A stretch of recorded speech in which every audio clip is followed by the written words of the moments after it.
Hello students, now we'll start with the chapter 3b, that is neural control and coordination. So nervous system గురించి ఉంటుంది chapter లో. So we have discussed about this.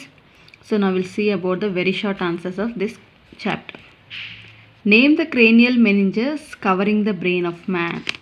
So meninges అంటే బ్రెయిన్ని cover చేసేటువంటి layers అనమాట, meninges అంటారు వాటిని. So బ్రెయిన్ని కవర్ చేసేటువంటి లేయర్స్ 3 అనమాట. సో ఆ 3 లేయర్స్ వచ్చేసి dura matter, arachnoid matter and pia matter. ఈ డ్యూరా మ్యాటర్ అనేది outermost layer, okay, and arachnoid matter is the middle layer and pia matter is the innermost layer. అంటే బ్రెయిన్కి touch అయ్యి ఉండేటువంటి లేయర్ని పయా matter, దానిపైన అరాక్నాయిడ్ matter ఉంటుంది, ఆ తర్వాత ఫైనల్గా లాస్ట్లో డ్యూరా మ్యాటర్ అంట. ఇది అవుటర్ మ్యాటర్ అనమాట. సో 3 లేయర్స్ని ఉంటాయి. ఈ 3 లేయర్స్ని క్రేనియల్ మెనింజెస్ అంటారు. ఓకే, ఇది దేంతో ఏర్పడుతుంది? కనెక్టివ్ టిష్యూతో ఏర్పడుతుంది అనమాట. సో కనెక్టివ్ టిష్యూతో ఏర్పడేటువంటి 3 లేయర్స్ ఉంటాయి, వాటినే క్రేనియల్ మెనింజెస్ అంటారు. అంటే బ్రెయిన్ని కవర్ చేస్తున్నాయి కాబట్టి క్రేనియల్ మెనింజెస్ అంటారు. ఇక్కడ డ్యూరా మ్యాటర్ అనేది కొంచెం థిక్గా ఉంటుంది అండ్ డబుల్ లేయర్ 2 లేయర్స్ని కలిగి ఉంటుంది. Okay, it lines the inner surface of the cranial cavity. So cranial క్యావిటీకి టచ్ అయ్యేటువంటి లేయర్ డ్యూరా మ్యాటర్ అనమాట, బ్రెయిన్కి టచ్ అయ్యేటువంటి layer pia matter. Okay, so అలా ఉంటాయి 3 layers. Next, what is corpus callosum? Okay, so four బ్రెయిన్లో cerebral hemispheres అని ఉంటాయి అన్నమాట. Left and right cerebral hemispheres అని ఉంటాయి. సో ఆ రెండింటిని కూడా ట్రాన్స్ఫర్స్గా కనెక్ట్ చేసేటువంటి ఒక నర్వ్ లేయర్ అనమాట కార్పస్ కెలోజమ్ అంటే. So corpus callosum is a transverse wide flat bundle of myelinated fibres which acts like a nervous connection between the right and left sides of the cerebral hemispheres. నేను చెప్పాను కదా, బ్రెయిన్లో 4 brain అని ఉంటుంది. ఆ 4 brain రీజన్లో మనకి సెరిబ్రల్ హెమిస్పియర్స్ ఉంటాయి. రైట్ అండ్ లెఫ్ట్ సెరిబ్రల్ హెమిస్పియర్స్ని కనెక్ట్ చేసేటువంటి నర్వ్ బండిల్స్నే మనము కార్పస్ కెలోజమ్ అంటాం అనమాట. And it brings coordination and communication between left and right cerebral hemispheres of the cerebrum.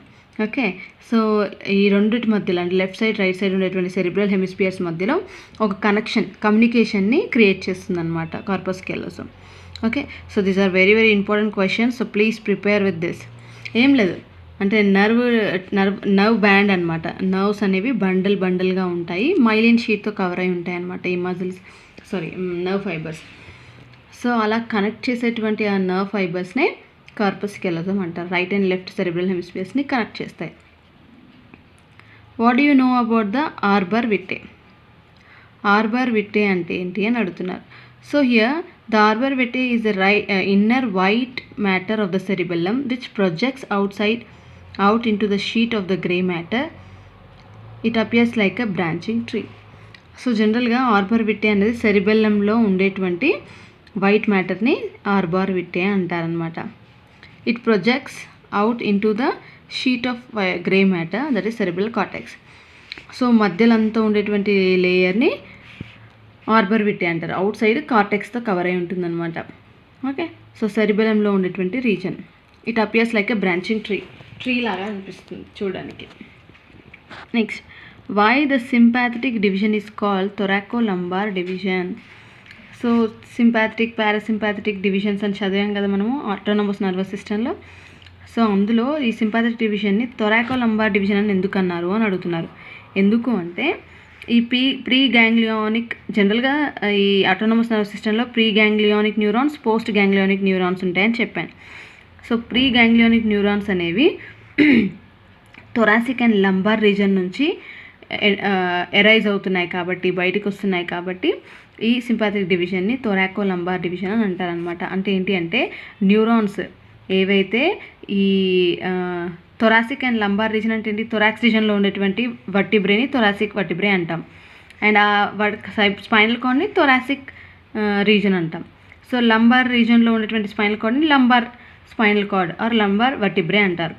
So ఆ రీజన్లో నుంచి ఆ స్పైనల్ కార్డ్, ఈ రీజన్లో ఉండేటువంటి స్పైనల్ కార్డ్ నుంచి ఏర్పడుతున్నాయి కాబట్టి ఈ డివిజన్ని, సింపాథెటిక్ డివిజన్ని థొరాకోలంబార్ డివిజన్ అని అంటారనమాట. Next, parasympathetic division is called as craniosacral division. ఎందుకు అంటారంటే క్రేనియల్ రీజన్ నుంచి అలాగే సాక్రల్ రీజన్ నుంచి, అంటే బ్యాక్ బోన్లో క్రేనియల్ రీజన్ ఉంటుంది కదా, సో ఆ క్రేనియల్ రీజన్ నుంచి అలాగే సాక్రల్ రీజన్ నుంచి ప్రీ గ్యాంగ్లియోనిక్ న్యూరాన్స్ ఏర్పడుతున్నాయి కాబట్టి ఈ డివిజన్ని పారాసింపథెటిక్ డివిజన్ని క్రేనియో సాక్రల్ డివిజన్ అని పిలుస్తారనమాట. ఓకే, అంటే అవి ఏర్పడేటువంటి ప్లేస్ నుంచి, ఒరిజినేట్ అయ్యేటువంటి ప్లేస్ నుంచి ఆ పేరు రావడం జరిగింది. Distinguish between the absolute and relative refractory periods. So refractory పీరియడ్స్లో absolute and relative refractory periods గురించి అడుగుతున్నారు. సో అబ్సల్యూట్ రిఫ్రాక్టరీ పీరియడ్ అంటే ఏంటి అంటే, it is a duration which a second action potential cannot be initiated even by a strong stimuli. Okay, it coincides with the period of depolarization and hyperpolarization, whereas relative refractory period, it is a time duration which a second action potential can be initiated by a larger than normal stimuli. It coincides with the period of hyperpolarization. అంటే nerve conduction జరిగేటప్పుడు 2 phases ఉంటాయన్నమాట, absolute refractory period and relative refractory period. So ఇక్కడ ఏంటంటే కావాల్సిన దానికంటే ఎక్కువ signals వచ్చినప్పటికీ కూడా ఎలాంటి సెకండ్ పొటెన్షియల్ అనేది డెవలప్ అవ్వదు. ఫర్ ఎగ్జాంపుల్ నేను ఈ పేజ్ తిప్పండి అని చెప్పాను. సో పేజ్ తిప్పండి అని చెప్తే మీరు ఏం చేస్తారు, పేజ్ని తిప్పుతారు. అలా అంటే మన నర్వ్స్ అన్నీ యాక్టివేట్ అయ్యి ఒక ఇన్ఫర్మేషన్ని పంపిస్తున్నాయి అన్నమాట. సో ఇప్పుడు సరిపోయింది, నేను చెప్పగానే మీరు విన్నారు.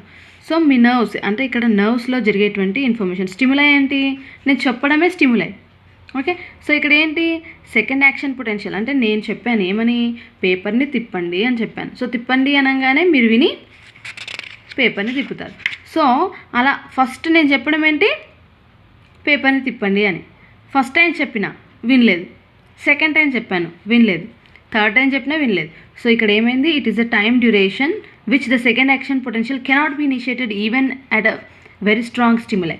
నార్మల్గా చెప్పినా మీరు వినట్లేదు, ఏ తీయండి గట్టిగా అని నేను గట్టిగా అరిచాను అనుకోండి, దాన్ని స్ట్రాంగ్ స్టిములై అంటారు. సో నేను స్ట్రాంగ్గా చెప్పినప్పటికీ మీరు తీయలేరు, అంటే ఆ స్టిములై అనేది వెళ్ళలేదు, ఇనిషియేట్ అవ్వలేదు. సో అలా ఆ పీరియడ్ని అబ్సల్యూట్లీ రిఫ్రాక్టరీ పీరియడ్ అంటారు. అంటే నర్వ్ ఇంపల్స్ కండక్షన్లో ఆ పీరియడ్ని స్ట్రాంగ్ స్టిములై ఇచ్చినప్పటికీ కూడా యాక్షన్ పొటెన్షియల్ అనేది స్టిమ్యులేట్ అవ్వలేదన్నమాట. బట్ ఇక్కడ ఏంటి, నేను నార్మల్గా చెప్పాను, ఒకసారి పేపర్ తిప్పండి అని చెప్పాను, ఓకే ఫస్ట్ టైం వినలేదు, సెకండ్ టైము కొంచెం గట్టిగా చెప్పంగానే విన్నారనమాట, పేపర్ ఓపెన్ చేస్తారు, టర్న్ చేశారు. So it is a time duration which a second action potential can be initiated by a larger than normal stimuli. నార్మల్గా చెప్పడం కంటే కొంచెం స్ట్రాంగ్గా చెప్తే వింటున్నారు, అంటే your stimuli is conducting. So అలా అనమాట.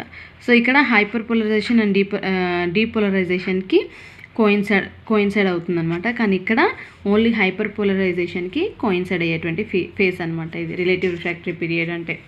Okay, next what is all or none principle. All or none principle అంటే ఏంటి అని అడుగుతున్నారు. So action potential which is generated in response to the threshold stimuli or supra threshold stimuli but does not occur at a sub threshold level or stimuli, which means the nerve's impulse is either conducted totally or not conducted at all. This principle is known as all or none principle. So ఇక్కడ ఏమంటున్నారంటే, ఒక information అనేది ఒక దగ్గర నుంచి ఇంకో దగ్గరికి pass అవ్వాలి అంటే జనరేట్ అవ్వాలి, యాక్షన్ పొటెన్షియల్ అనుకోండి, యాక్షన్ పొటెన్షియల్ జనరేట్ అవ్వాలి అంటే ఖచ్చితంగా threshold stimuli or supra threshold stimuli but does not occur at sub threshold level, which means the nerve impulse అంటే ఐదర్ ఎక్కువ ఇంపల్స్ అయి ఉండాలి లేదా మినిమం ఉండాలన్నమాట. థ్రెషోల్డ్ స్టిములై ఉండాలి లేదా అంతకంటే ఎక్కువ ఉండాలి. కానీ నార్మల్గా ఉంటే నర్వ్ ఇంపల్స్ కండక్షన్ అనేది జరగదు అన్నమాట. అంటే ఏంటంటే ఇప్పుడు నేను చెప్పాను పేజ్ని టర్న్ చేయండి అని చెప్పాను. సో ఫస్ట్ టైము మీరు ఏం చేశారు అంటే ఇది నేను గట్టిగా చెప్పినట్టే కదా, మీరు స్ట్రాంగ్గా వింటున్నారు, అది థ్రెషోల్డ్ స్టిములై అనమాట. సో చెప్పగానే వింటున్నారు, సో మీరు అలర్ట్గా ఉంటే వింటారు. సో ఆ మినిమం కాన్సన్ట్రేషన్ని థ్రెషోల్డ్ స్టిములై అంటారనమాట. సో అలా చెప్పగానే విన్నారు. సో సూప్రా అంటే ఏంటి, ఎక్కువ గట్టిగా అరవడం అనమాట. చెప్తే వినిపించట్లేదా, తిప్పండి అని అన్నాను అనుకోండి, మీరు ఏం చేస్తారు, టక్కున తిప్పేస్తారు. సో సూప్రా థ్రెషోల్డ్ స్టిములై అంటే ఒక విషయం ఏదైనా సరే, ఒక ఇన్ఫర్మేషన్ యాక్షన్ పొటెన్షియల్ జనరేట్ అవ్వాలి అంటే మినిమం థ్రెషోల్డ్ స్టిములై ఉండాలి లేదా అంతకంటే ఎక్కువ ఉండాలి. కానీ నార్మల్గా సబ్ థ్రెషోల్డ్ స్టిములై ఉంటే ఆ ఇన్ఫర్మేషన్ పాస్ అవ్వదు, స్టిములై అనేది కండక్ట్ అవ్వదు అని చెప్తున్నారు. Okay, so this principle is called as all or none principle. Next, how do rods and cones of human eye differ from each other chemical and functionally. Rods cones ఎలా differ అవుతాయని అడుగుతున్నారు. So జనరల్గా rods అనేవి ఒక ప్రోటీన్ని కలిగి ఉంటాయి, purplish red ప్రోటీన్ని కలిగి ఉంటాయి అన్నమాట. సో ఆ ప్రోటీన్ని రొడాప్సిన్ అంటారు లేదా విజువల్ పర్పుల్ అంటారనమాట. వెరస్ కోన్స్ విజువల్ పిగ్మెంట్ కాల్డ్ అయోడోప్సిన్ అనేది ఉంటుందన్నమాట. కోన్స్లో అయోడోప్సిన్ ఉంటుంది, రాడ్స్లో రొడాప్సిన్ ఉంటుందన్నమాట. ప్రోటీన్స్ అనమాట ఇవన్నీ కూడా. సో ఈ రాడ్స్ ఏం చేస్తాయి, డిమ్ లైట్లో అంటే నైట్ విజన్కి ఉపయోగపడతాయి. ట్విలైట్ అంటే నైట్లో లైట్ చాలా తక్కువగా ఉంటుంది కదా, ఆ టైంలో మనకి చూపు కనిపించడానికి ఉపయోగపడతాయి రాడ్స్ ద్వారా. నెక్స్ట్ కోన్స్ వచ్చి డే లైట్ అంటే నార్మల్ టైం డే టైంలో మనకి చూపు కనిపిస్తుంది కదా, సో ఇదంతా కూడా కోన్స్ ద్వారా కనిపిస్తాయి అన్నమాట. So day light విజన్ని photopic vision అంటారు అండ్ కలర్ విజన్ అంటారు. నెక్స్ట్ స్కోటోపిక్ విజన్ అంటే నైట్ విజన్ అనమాట. ఈజ్ ద విజన్ అండర్ లో లైట్ కండిషన్స్. తక్కువగా లైట్ ఉన్నప్పుడు మనకు కనిపించేటువంటి చూపుని స్కోటోపిక్ విజన్ అంటారు అనమాట. సో రాడ్స్ వచ్చేసి నైట్ టైంలో విజన్కి ఉపయోగపడతాయి, కోన్స్ వచ్చేసి డే టైంలో విజన్కి ఉపయోగపడతాయి. అండ్ ప్రోటీన్ వచ్చేసి రాడ్స్లో రొడాప్సిన్, కోన్స్లో iodopsin. Okay, next distinguish between the blind spot and the yellow spot. So ఐస్లో మనకి 2 స్పాట్స్ ఉంటాయి, బ్లైండ్ స్పాట్ అని ఎల్లో స్పాట్ అని ఉంటాయి. సో ఈ బ్లైండ్ స్పాట్ అంటే ఏంటి అంటే రెటినాకి ఆప్టిక్ నర్వ్స్ అన్నీ బయటికి వెళ్ళేటువంటి ఆ రీజన్ ఉంటుంది కదా. రెటినా అంటే ఏంటి, జనరల్గా కంటి నుంచి బయటికి వెళ్ళేటువంటి ఆప్టిక్ నర్వ్స్నే రెటినా అంటారు. సో ఈ రెటినా అనేది బయటికి నర్వ్స్ రూపంలో బయటికి వెళ్తుంది అనమాట. It is a reason in retina in which the optic nerves leaves the eyeball. అంటే ఈ ఐబాల్ ఉంటుంది కదా, ఐబాల్ నుంచి బయటికి నర్వ్స్ అనేవి బయటికి వెళ్తాయి అనమాట. వాటిని ఏమంటారు, ఆప్టిక్ నర్వ్స్ అంటారు. అంటే ఐకి సంబంధించినటువంటి నర్వ్స్ ఉంటాయి కదా, అవన్నీ బయటికి వెళ్తాయి అనమాట. ఇక్కడ రెటినా పైన. సో రెటినా పైన ఆప్టిక్ నర్వ్స్ అన్నీ కూడా ఐబాల్ నుంచి బయటికి వెళ్తాయి. ఎక్కడి నుంచి అయితే వెళ్తాయో ఆ స్పాట్ని బ్లైండ్ స్పాట్ అంటారు. అండ్ ఎల్లో స్పాట్ వచ్చేసి this the region present in the centre of the posterior portion of the retina. రెటినాకి పోస్టీరియర్లో సెంటర్లో ఒక స్పాట్ ఉంటుంది, దాన్ని ఎల్లో స్పాట్ అంట. నర్వ్స్ అన్నీ బయటికి వెళ్ళి ఆప్టిక్ నర్వ్స్ బయటికి వెళ్ళేటువంటి పోర్షన్ని బ్లైండ్ స్పాట్ అంటారు. ఇవి రెండు కూడా రెటినా పైనే ఉంటాయి, blind spot, yellow spot. Blind spot వచ్చేసి నర్వ్స్ ఆప్టిక్ నర్వ్స్ బయటికి వెళ్ళేటువంటి పాయింట్ అనమాట. ఎల్లో స్పాట్ వచ్చేసి పోస్టీరియర్ రీజన్లో రెటినాకి పోస్టీరియర్ పోర్షన్లో సెంటర్లో ఒక స్పాట్ ఉంటుంది, దాన్ని ఎల్లో స్పాట్ అంటారు. Okay, both rods and cones are absent here in blind spot. Images are not formed at the spot. ఈ బ్లైండ్ స్పాట్లో రాడ్స్ కోన్స్ రెండు కూడా ఉండవు అనమాట. ఇక్కడ ఇమేజ్ అనేది ఫామ్ అవ్వదు. ఓకే, ఫోటో రిసెప్టార్ సెల్స్ ఉంటాయి ఇక్కడ. Rod and cones are generally photoreceptor cells. ఇవి రెండు ఉండవు కాబట్టి ఇమేజ్ అనేది ఫామ్ అవ్వదు. నెక్స్ట్ ఎల్లో స్పాట్ వచ్చేసి only cones are present in the centre of the yellow spot which is called as fovea centralis. And cones are responsible for sharp vision. ఈ cones ఉండడం ద్వారా షార్ప్గా కనిపిస్తుంది అనమాట. అండ్ ఆ సెంటర్ని ఫోవియా సెంట్రాలిస్ అంటారు. Fine. Next, what is organ of Corti అంటే ఈ ఆర్గన్ ఆఫ్ కాటీ వచ్చి చెవి రీజన్లో ఉంటుంది. So they are generally helpful for hearing అనమాట. వినికిడికి మన చెవు మనం వింటున్నాం కదా, ఏదైనా నేను చెప్పాను మీరు వింటున్నారు, అది ఎలా వింటున్నారు, ఈ ఆర్గన్ ఆఫ్ కాటీ ద్వారా. Okay, is a hearing apparatus which contains hair cells that acts like auditory receptors. అంటే మనం మాట్లాడేటువంటి ఈ శబ్దాన్ని సౌండ్ని గ్రహించడానికి కొన్ని గ్రహకాలు ఉంటాయన్నమాట. వాటిని ఆడిటరీ రిసెప్టార్స్ అంటారు. ఈ ఆర్గన్ ఆఫ్ కాటీ పైన ఉంటాయి. సో వాటి ద్వారా మనం ఏది మాట్లాడినా సరే మీకు చెవు వరకు వినిపిస్తుంది, నాకు వినిపిస్తుంది, మీరు మాట్లాడితే నాకు వినిపిస్తుంది, నేను మాట్లాడితే మీకు వినిపిస్తుంది. సో అది ఎలా వినిపిస్తుంది అంటే ఈ ఆడిటరీ రిసెప్టార్స్ అనేవి ఆర్గన్ ఆఫ్ కాటీ పైన ఉంటాయి. ఇది అంతా కూడా ఎక్కడ ఉంటుంది, middle canal of the cochlea అంటే మిడిల్ ఇయర్ ఉంటుంది కదా, అక్కడ ఉంటాయి. And cochlear epithelium is present which forms a sensory ridge on basal membrane. So ఇదంతా కూడా చెవి ఇంటర్నల్గా చెవి లోపల ఆర్గన్ ఆఫ్ కాటీ అనేటువంటి ఒక ఆర్గాన్ ఉంటుంది. అక్కడ ఆడిటరీ రిసెప్టార్స్ ఉంటాయి, అవి సౌండ్ని గ్రహించేటువంటి గ్రహకాలని కలిగి ఉంటాయి అన్నమాట. రిసెప్టార్స్ ఉంటాయి, వాటిని ఆడిటరీ రిసెప్టార్స్ అంటారు. ఇదంతా కూడా మనం వినడానికి ఉపయోగపడతాయి. Okay, so this is about the 2 mark questions of neural control and coordination. Fine. So please go through all these questions. తక్కువ క్వశ్చన్స్ ఉన్నాయి కాబట్టి you can easily learn and keep it in your mind. And next now we'll see about the endocrine system and chemical coordination. That is chapter 4a. Chapter 4a. Okay. What is acromegaly? Name the hormone responsible for this disorder. ఎక్రోమెగాలీ అనేటువంటి disorder ఎలా వస్తుంది అని అడుగుతున్నారు. ఏ hormone లేకపోవడం వల్ల వస్తుంది అని అడుగుతున్నారు. So it is nothing but జనరల్గా 4th చాప్టర్లో మనకి ఏమున్నాయి? Endocrine system and chemical coordination. Endocrine system అంటే ఏంటి? హార్మోన్స్ విడుదల చేసేటువంటి సిస్టమ్ అనమాట. మన బాడీలో ఏ యాక్షన్ అయినా సరే, అంటే హ్యాపీనెస్ కానీ సాడ్నెస్ కానీ ఎమోషన్స్, మన బాడీలో జరిగేటువంటి ప్రతి ఒక్క ఎమోషన్ మన బాడీలో రిలీజ్ అయ్యేటువంటి ఎండోక్రైన్ గ్లాండ్స్ నుంచి రిలీజ్ అయ్యేటువంటి హార్మోన్స్ వల్లనే జరుగుతుందన్నమాట. సో ఇక్కడ ఈ హార్మోన్స్ లోపం వల్ల మనకి డిఫరెంట్ డిజార్డర్స్ వస్తాయి.